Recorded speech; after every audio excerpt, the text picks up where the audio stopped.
He said for a C. Okay, so there seems to be a lot of questions about the second exam, which is due on Tuesday by the time of the final exam. I've created a Dropbox on D2L, so drop it into the Dropbox by the final exam time on Tuesday. So if you would do that, what I'm looking for in the short answer essays is probably your standard, in terms of a median score or an average score for those would be 5 paragraphs. The longer essay you really need to think broadly about in terms of all of the implications that could happen by making one choice of an employee over another. For me, I would address things like, the impact not only that this has on their lives and on your life, but on the life of shareholders, customers that relying on you to produce quality work product. Nobody ever seems to do that, so there's a hint. That's a gift. Me and the baby Jesus just gave you, a big hint. So we need to finish talking about promotion, and we didn't get through all of the groups. I asked one group to look at Johnson & Johnson. So what did you all look at Johnson & Johnson's, and what did you think? Like, you want what the credo was or something? Yeah, how does their credo tie into that ad? Well, the credo was putting like the needs of the people they serve first. So on their website it says that the responsibilities to the doctors, nurses, and patients, to mothers and fathers and all the others who use our products and services first. So given that credo, why did they do that commercial? Well, I looked up why they made the campaign, and it was to get people to want to become a nurse because there was a shortage of nurses. They've been doing it since 2002. They've had 3 different ads, and I guess this one has been probably the best received one. And it was to want to get people to become nurses. Yeah, this is pure corporate social responsibility on their part, right? I mean, they're going to sell their products whether or not there's a shortage of nurses. Yeah. But isn't it nice that Johnson & Johnson is concerned about this shortage of nurses, given that congruity fits well with the product lines that they have? They are basically a what kind of company? They're what? They're a family company. They're basically pharmaceuticals. Johnson & Johnson manufactures stuff that you would use as a pharmaceutical company. And so they take that mission very seriously. And I think that one of the things that you have to look at, so I told you that Milton Friedman would argue that this is unethical. The only ethical obligation a business has is to its shareholders to making profit. Anything else, Milton Friedman would say, is unethical. You're stealing from the shareholders. Now, I think that, generally speaking, that line of economic thought is absolutely ludicrous, insane, and a priori wrong and morally bankrupt. So yes, I'm going to say that Milton Friedman is morally bankrupt in that position because corporations are creatures of the state. They have personhood, and we give you this enormous gift by allowing you to have limited liability. You go down and you file for a very low investment. You go down to the Secretary of State's office and you file papers of incorporation, and all of a sudden, all of your assets that are personal to you are not able to be attached in any kind of lawsuit dealing with your business. What does this allow for? Well, it allows for the pooling of capital so that we can build great things and have big companies. People wouldn't invest if their investment led to unlimited liability. So we give you something, and I think in return for that enormous gift, I think that corporations do have a social responsibility to give back.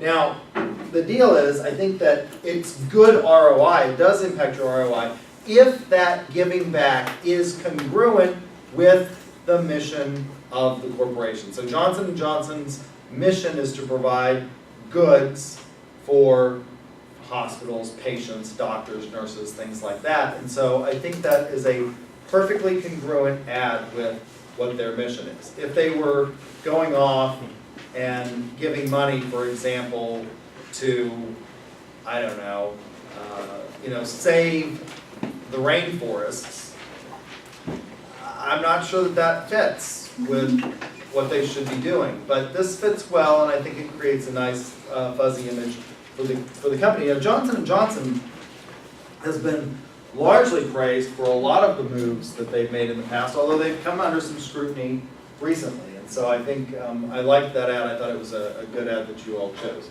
Let's see, who wants to go next? I'll sit down. And which team wants to do their ad next?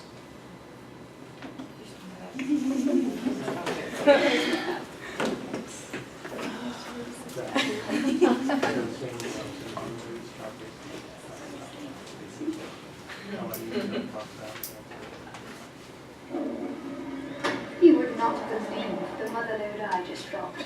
And that's how I like to keep it, leaving not a trace that I was ever here, let alone that I just birthed a creamy behemoth from my cavernous bowels.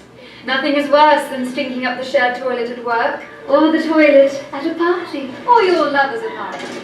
Of course, flushing removes the graphic evidence. Maybe 2 or 3 flushes if your skid marks are as tenacious as mine. But what can be done of that subtle scent of a 300-cow dairy farm? Aerosol air fresheners aren't the most effective option, or the healthiest. Trying to mask the stench, giving you a nice blend of Chem-Lab carnations with just a touch of feces. So, how do you make the world believe your poop doesn't stink? Or in fact that you never poop at all? Poopery. Poopery is the before-you-go toilet spray which is proven to trap those embarrassing odours at the source and save relationships. Simply spritz poopery in the bowl to create a film on the water's surface that actually traps the odours in their porcelain prison. And when your little astronauts splash down and make contact with the film, they release poopery's pleasant aromas, so all those around you can smell as a refreshing bouquet of essential oils. Yes, it is a real product. And yes, it really works. We've sold over 4 million bottles. On Amazon alone, there are over 1,000 reviews rating it 4.8 of 5 stars. That's a better Amazon rating than the iPhone 5. If it doesn't completely stop your stench from spreading, send it back for a full refund. Our unconditional stink-free guarantee.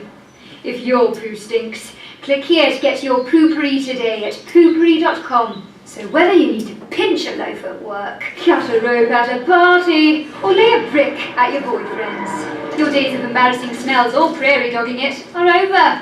Poopery. Our business is to make it smell like your business never even happened.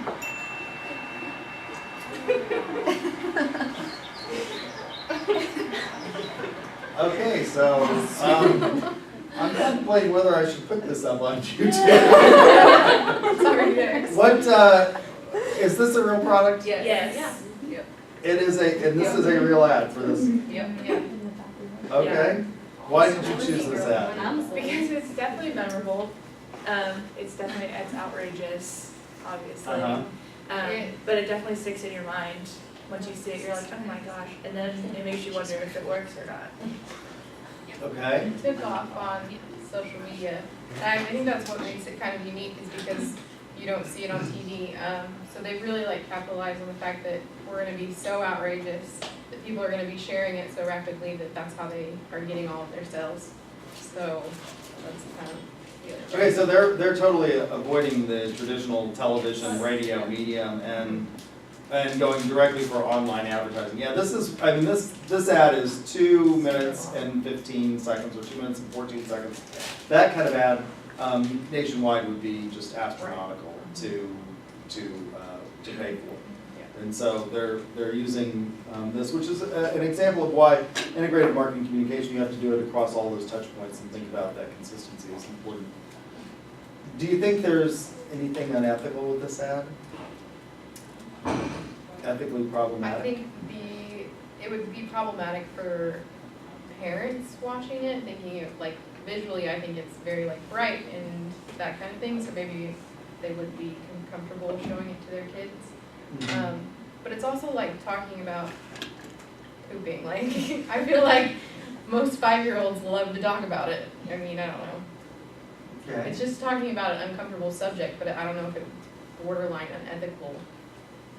If kids see this, could Yeah. Did it shock their senses? Does it shock the conscience? I don't even know if they would understand what she was talking about. Because, I mean, she says like a lot of wordplay, and I don't think little kids would really get it. It's not graphic. There is an ad that I thought about showing you all that is for it's one of the new Schick products that is, I think, much more graphic in terms of, have any of you seen this? It's for a trimmer. And it basically has 3 models standing in front of a pool. Yeah. And I thought, wow, that's, I think about how far we've come. What was the first couple to be seen in bed together? No, the gravy. It was the Munsters, actually, were the first couple to be seen in bed together. For a long time, the censors required that if you were going to show a couple in a bedroom scene, they had to have single beds, and one person's foot always had to remain on the floor. Or no, each person's foot each person had to have one foot stay on the floor in the entire scene, and so that was really controversial to the point where now I think we use it in all kinds of stuff. So they've sold 4 million. Do you think It's this over is? that now. Yeah, 'cause This is pretty old. We sell it at my work, and I know Bed Bath and Beyond In sells it. Francesca's. Like little boutiques and then like stores like Bed Bath and Beyond, they sell like tons of different like scents and everything. Of this? Yeah. There's like, There's like a lemon thing. They Yeah. released a manly line that's got camo on it. Oh, really? Yeah. Okay, wow, that's an interesting ad. Apparently it's effective. I guess they were on, like when they first created it, they were on, like Oprah had them on. And like, so Oprah kind of endorsed it and basically told everyone in America that it works. So that's kind of how they launched. I mean, they got a lot bigger in a sense. All right, very, very interesting ad choice. Okay, who else needs to go?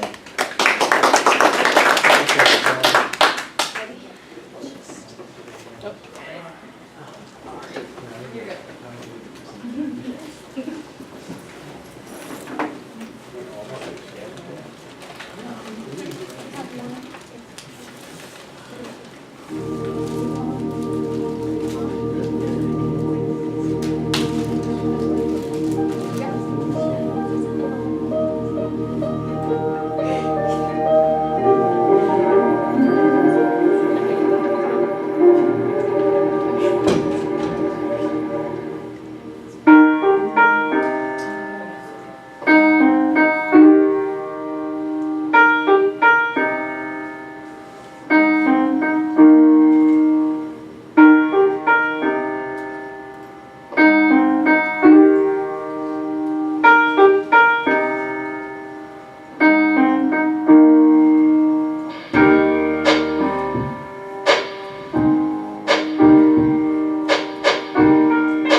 And I can't change,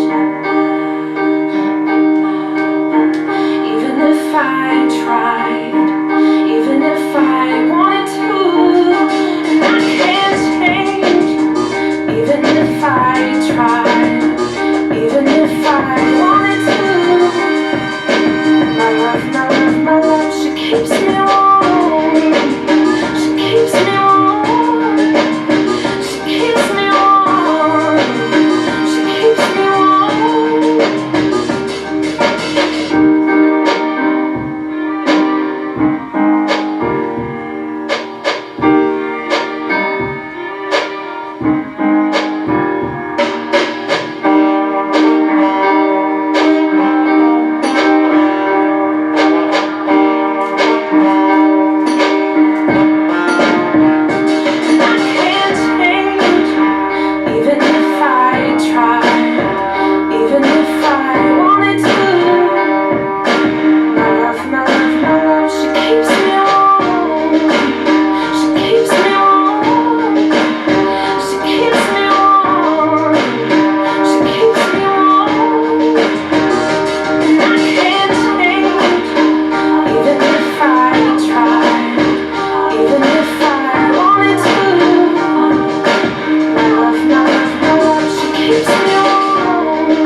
My heart doesn't see race. Love has no age limit. We are neighbors and best friends. We all have different religions, but we have universal love as well. I love my sister. Love is love. Our family is no less than any other family.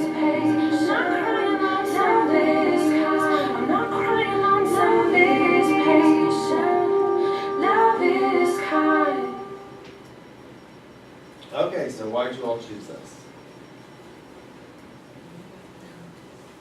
Well, I think it has a good message.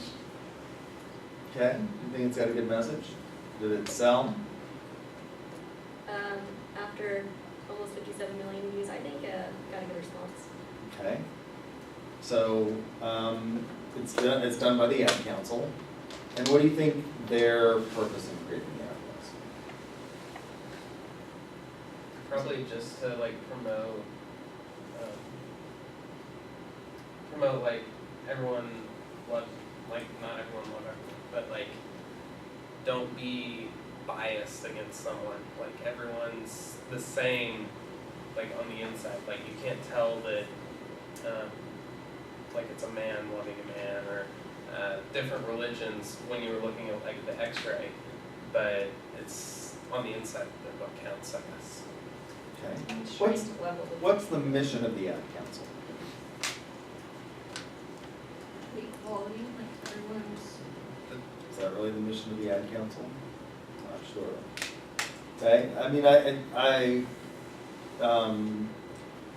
wonder how congruous it is with their mission. I don't know. I mean, it's a great commercial. It absolutely engages the mind, and I think it has a really positive message.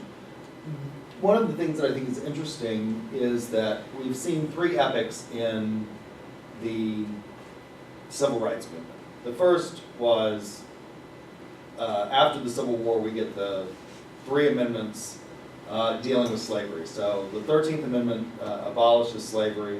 The 14th Amendment contains one of 2 due process clauses in the document. The first is found in the 5th Amendment. It contains the only equal protection clause.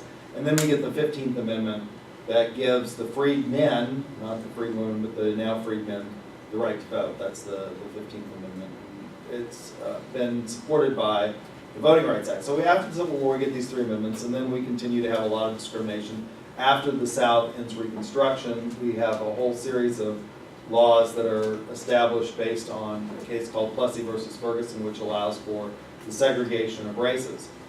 But even after the Civil War, we didn't have equality for women. So the second great epic in the civil rights movement is the women's rights movement. And women don't get the right to vote in the 15th Amendment. They don't get the right to vote until the 19th Amendment. And so we saw this huge then push towards equal rights for women. By the way, the Equal Rights Amendment itself failed largely as a result of a Republican woman named Phyllis Schlafly, who's been controversial in this election cycle because who did she endorse? The sort of the matriarch of conservative Christian values in something called she was the president of the Eagle Forum. And who did she endorse this time for president? And her daughter, who was on the board of directors of the Eagle Council, is trying to take it over. They've suggested that Phyllis Schlafly's out of her mind. So who do you think she endorsed? Donald Trump. She endorsed Donald Trump. So here's Phyllis Schlafly, the founder of the Eagle Forum and promoter of family, traditional Christian family values, and she supports Donald Trump, who's had how many wives? We're on number 4 now. There was Ivana, there was Marla, maybe we're only on 3. Maybe we're on 3. So she's supported Donald Trump. And it's interesting. And then I think the third great epic has been the gay rights movement. And the interesting thing to me in looking at these is it took a long time from the end of the Civil War to get equality for African Americans. And if you look at statistics, we can still say that there isn't full equality in terms of the number of people that have jobs in that ethnic group compared to other ethnic groups. women still earn 73% or 73 cents on the dollar for every dollar a man makes, in spite of the fact that we had the Fair Pay Act or the Equal Pay Act, and then we got the Lilly Ledbetter Equal Pay Act on top of that. It's amazing to me that the amount of time it took for African Americans, minorities to get to where they are was a long time. And then it was a little bit shorter time for women to go from suffrage to getting the vote in the 19th Amendment.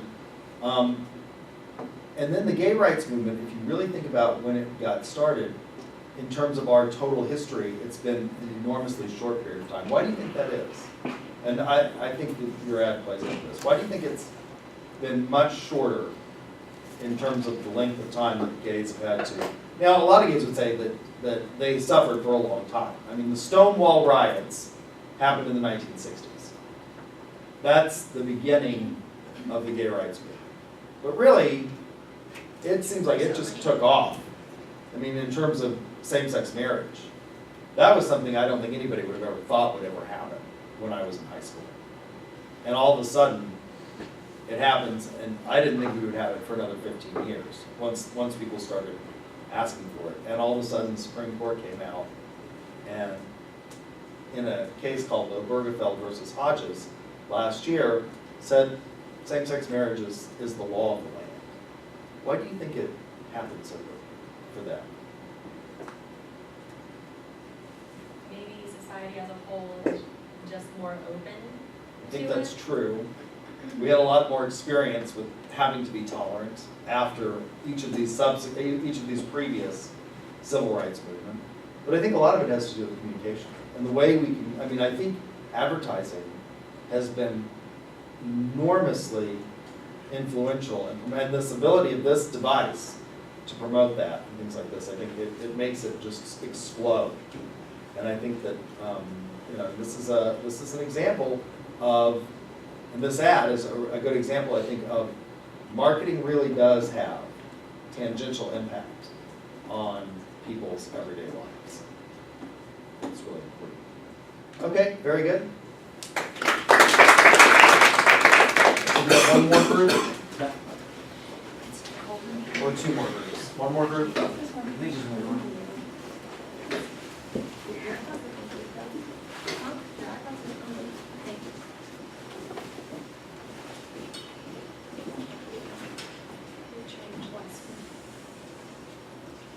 Somebody steal your ad? No. No, mine's just really depressing. This one's not any better.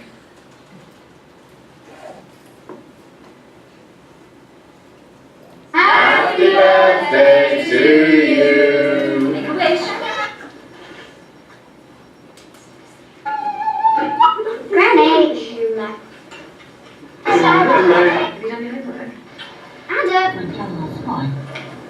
Ready or not? Here it comes. Armed clashes with Britain. Live ammunition against served to get shot.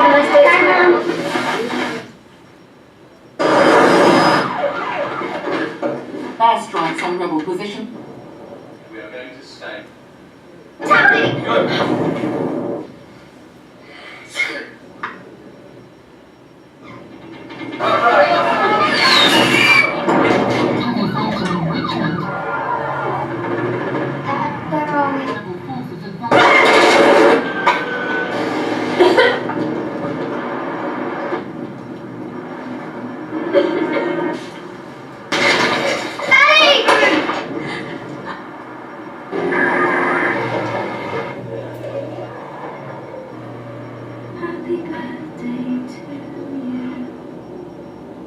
Make a wish, darling.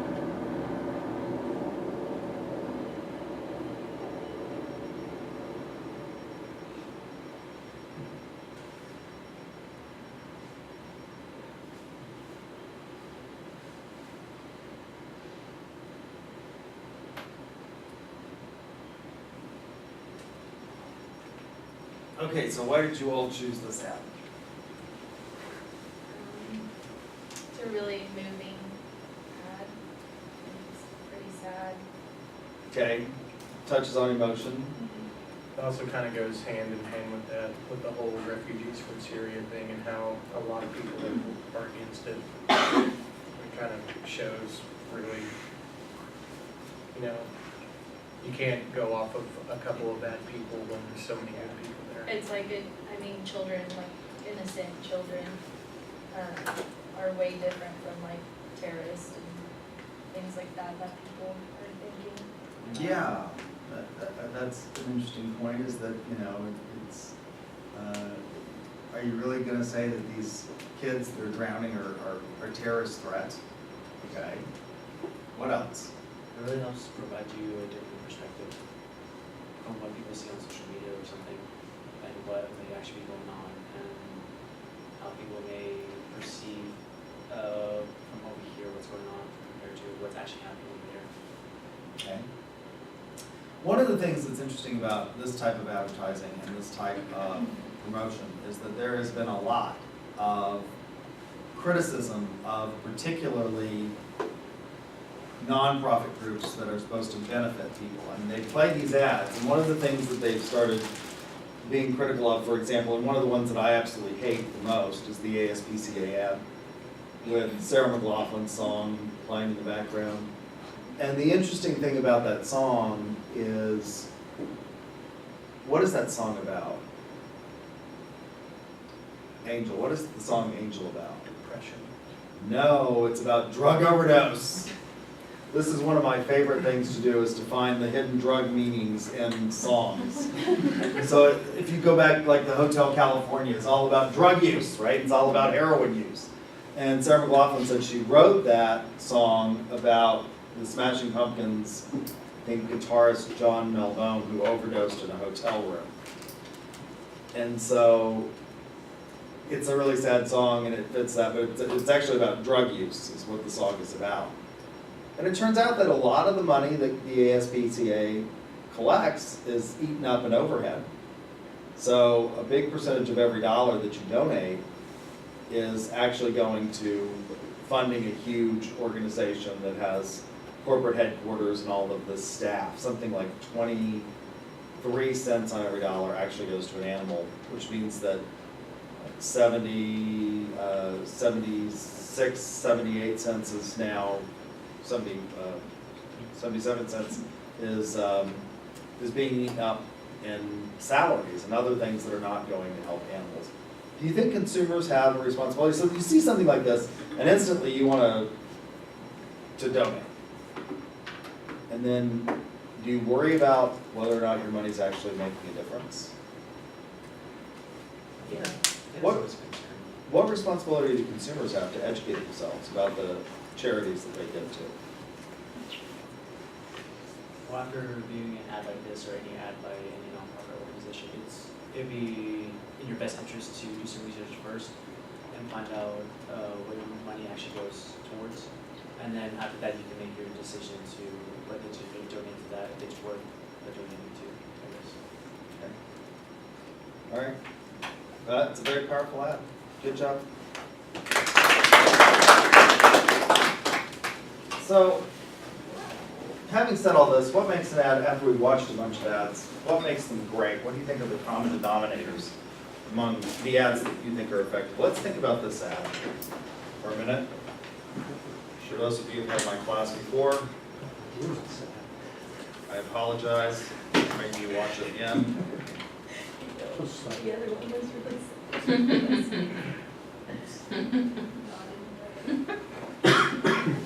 This man right here is my great-grandfather. He's the first cat herder in our family. Herding cats. Don't let anybody tell you it's easy. Anybody can herd cattle. Holding together 10,000 half-wild short hairs, well, that's another thing altogether.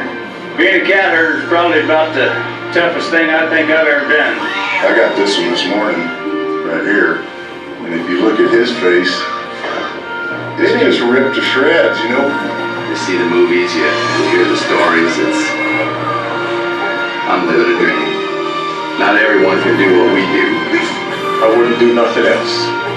It ain't an easy job, but when you bring a herd into town and you ain't lost to one of them, ain't a feeling like in the world.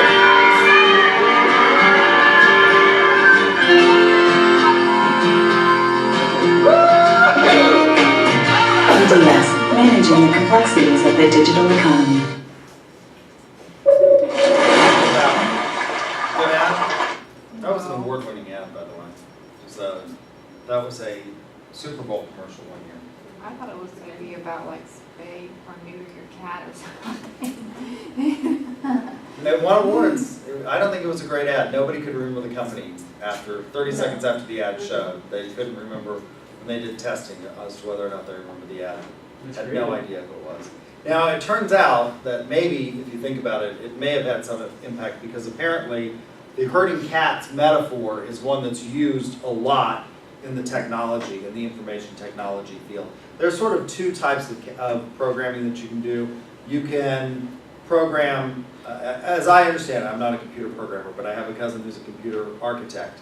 And that's sort of like, the chief programmer who's supposed to make sure that all the parts go together.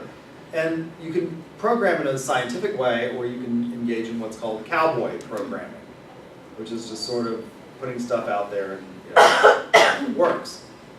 And he tells me that they talk about herding cats a lot in his field. So I don't know, maybe it did connect, because what is EDS? Well, it's Ross Perot's old company. He started it, it stands for Electronic Data Systems.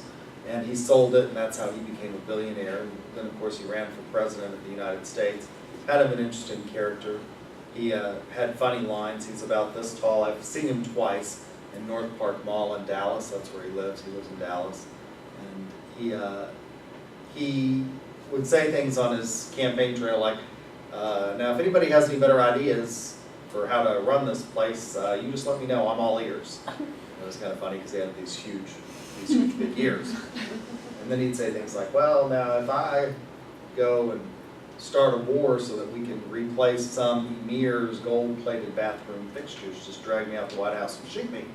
And that was in relation to his opposition to the first Gulf War started by W's daddy, George Herbert Walker Bush.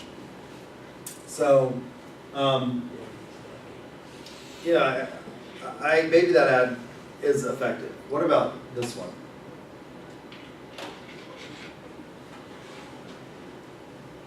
Let's watch a political ad.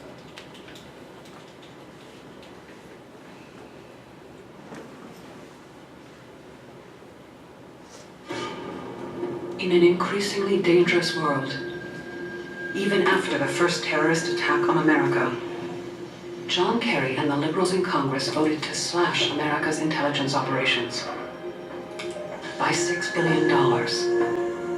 Cuts so deep they would have weakened America's defenses.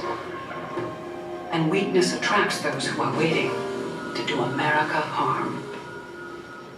I'm George W. Bush, and I approve this message. You think that one was better than what makes that ad better than the EDS ad? You know what it's kind of about, like not sitting through the whole ad, like wondering what this ad is even about. It's not like a mystery novel. Yeah. Wondering what it's about. Okay. What else makes it maybe a better ad?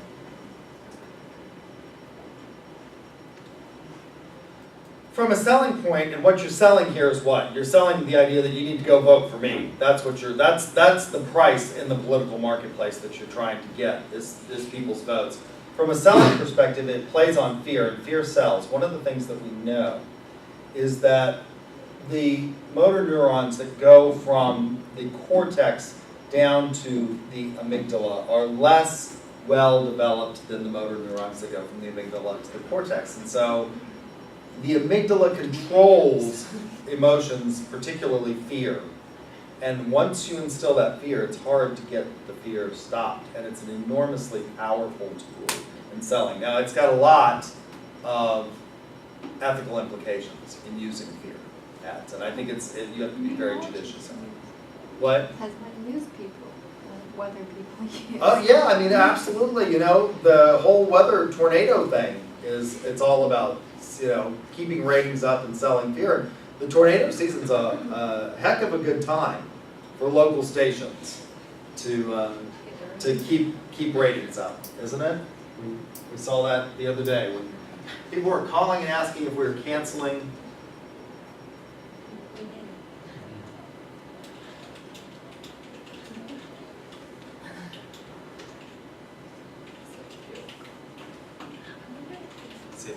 this one.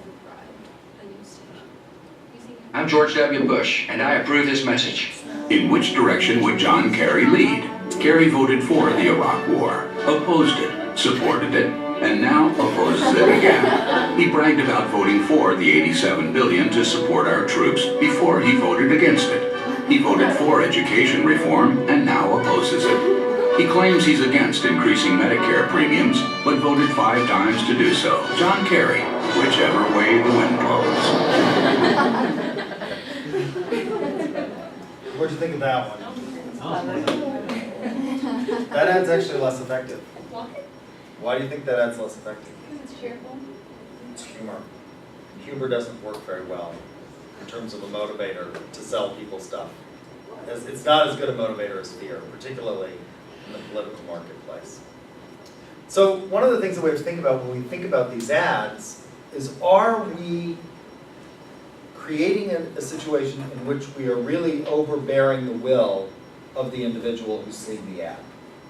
Are we using fear in such a way as to, I think, to violate people's autonomy and make good judgments? In hindsight, was the war in Iraq a good idea? You've got almost no politician now. I mean, the reason, why did Jeb Bush crash and burn in this election season? I'm not sure he could have saved himself once Donald Trump took after him and the low energy thing. But Donald Trump said the war in Iraq was a bad idea. And almost universally everybody agrees that the war in Iraq now was a bad idea. And Jeb just couldn't help himself but defend his brother. And Donald that's a failed policy. So, I think we have to be very careful when we use things like this. And businesses do it all the time. Go ahead. I don't get it, but imagine what everybody would have said if 9/11 would have happened and we had to send troops over there, what they would be saying now. It would be the complete opposite. So it's like, no matter what Bush did, he was going to be executed for it pretty much. I think some people thought that the war in Afghanistan was a good idea. I don't think anybody now thinks that the war in Iraq was a good idea. There was, it would have made more sense to attack Saudi Arabia. There were no Iraqis on the 9/11 planes. There were Saudis on those planes. I don't know. I think that, it's one of those things that's hard to think about. Well, the whole reason they went to war with them is because, they believed they were building nuclear weapons, and they wanted to show them the whole factory. The evidence for that, it turns out, was overwhelmingly not there. Yeah. Right. I mean they got Colin Powell to go to the UN Security Council and present. And they had the director of the CIA sitting behind him, and almost universally now, some people in the administration, from his administration, still insists that there was evidence there. Most of the CIA analysts have come out and said, yeah, no, there was no evidence there. There was just no evidence for that claim. And so I think, we really, when we think about waving the bloody shirt and using fear appeals, we should really think about how we're violating people's autonomy and what we're doing. And it's not just in politics that we see it. We see it in things like CTCA. Now this one is less fear, but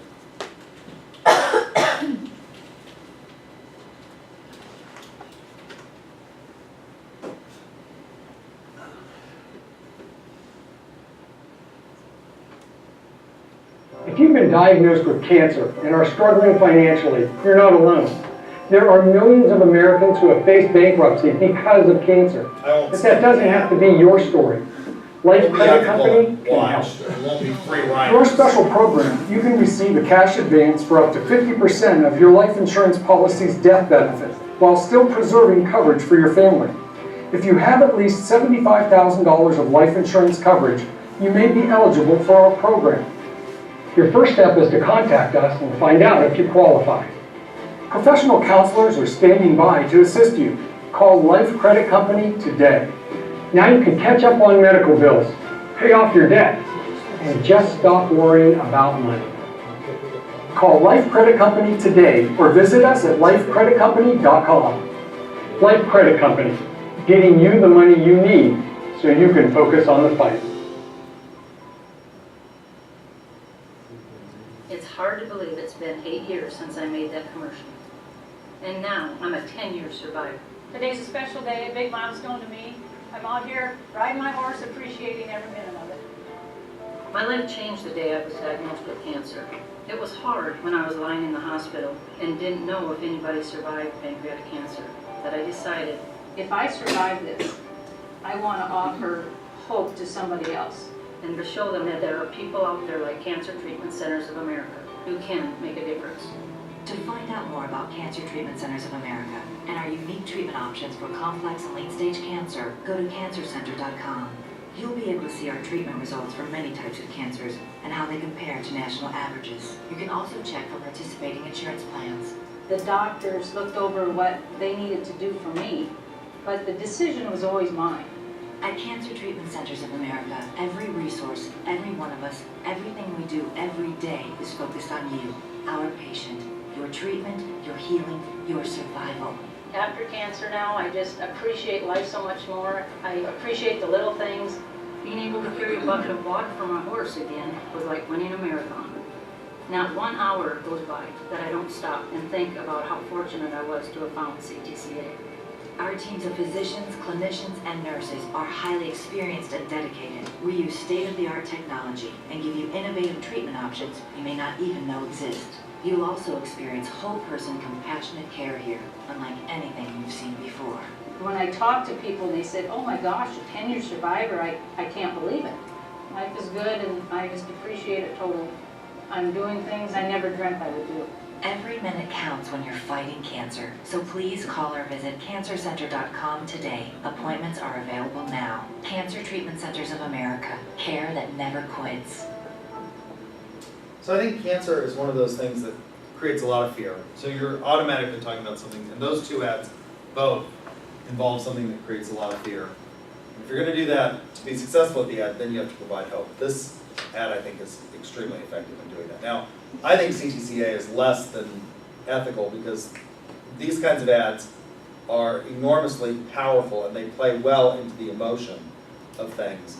But if you've got pancreatic cancer, CTCA is probably not the place you want to go. In this part of the country, where you probably want to go is where? MD Anderson, Houston, who doesn't advertise, by the way.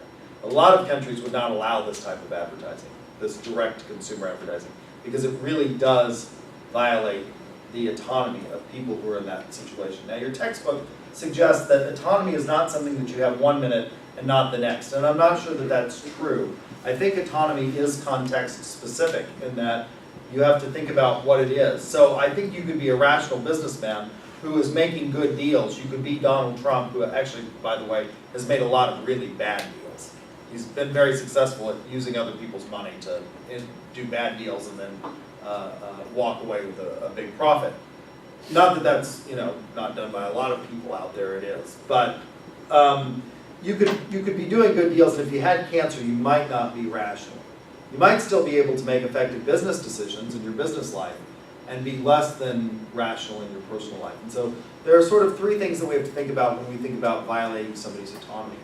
One is the action or choice that they're going to take knowing. Well, that's pretty easy to determine. Are they conscious? Do they know? If you're awake and you see the commercial, you know. Is it intelligent? That is harder.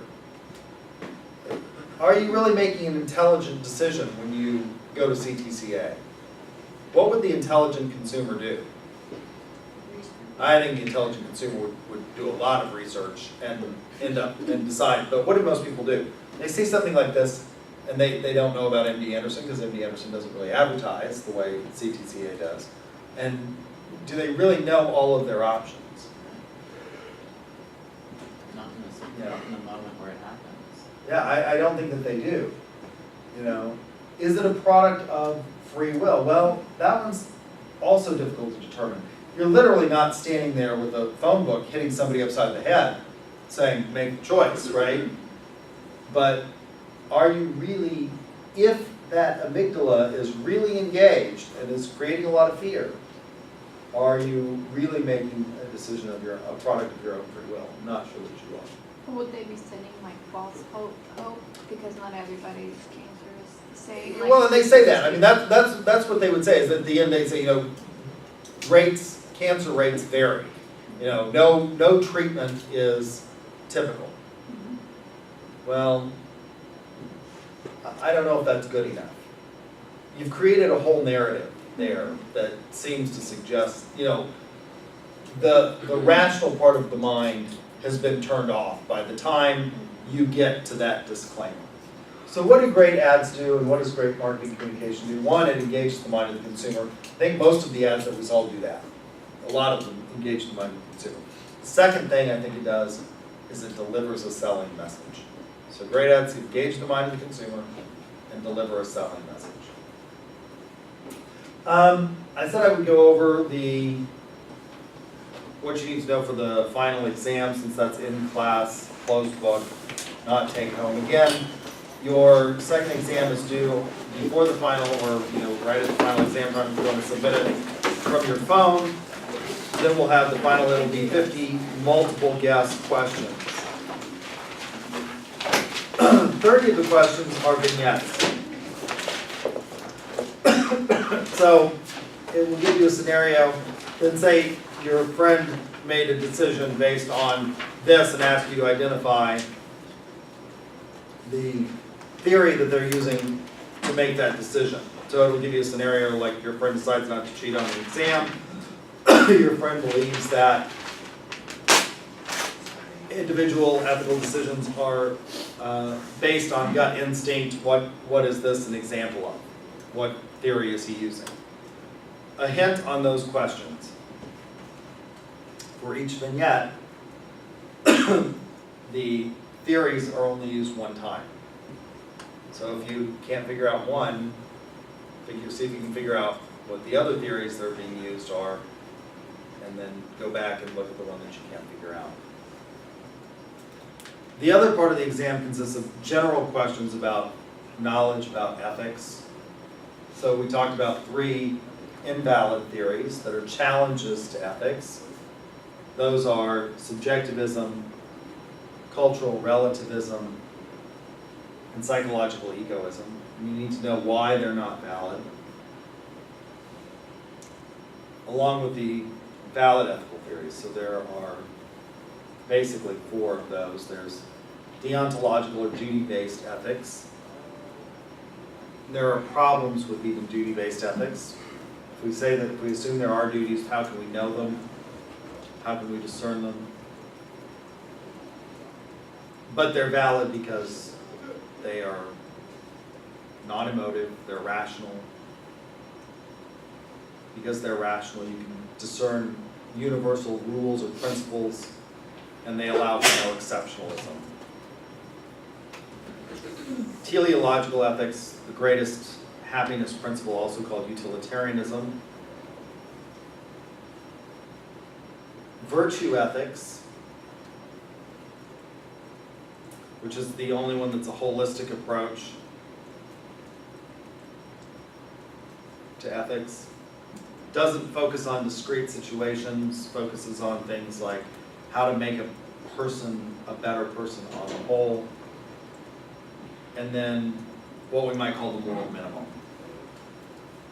which is based on rational analysis of alternatives. You could use a combination of approaches in which you think about things from what would duty ethics say, what would utilitarian ethics say.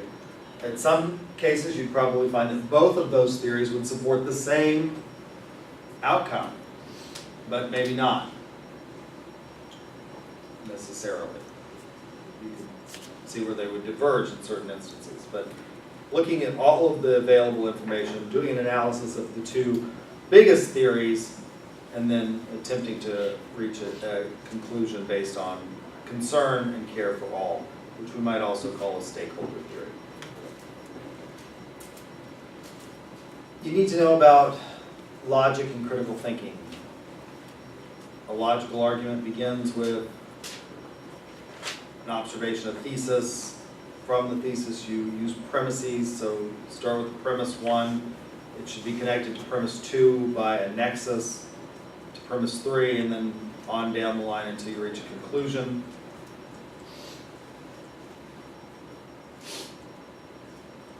You should be able to identify types of logical arguments or fallacies of deductive type logic.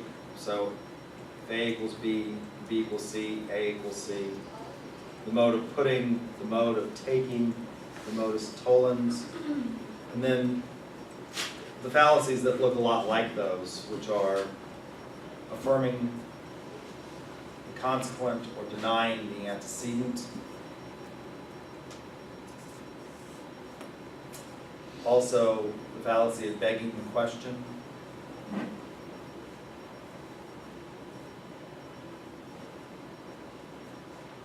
Ad hominem, ad misericordiam, those fallacies. Ad populum.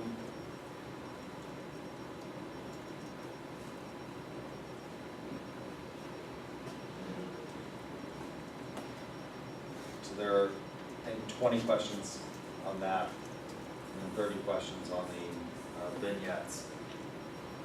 Any questions about the final? No? Everything's clear? All right, well, I will see you all on Tuesday. Is that right? The final is on Tuesday according to the schedule. Drop your second exam to the Dropbox, and I will see you on Tuesday. Have a good afternoon.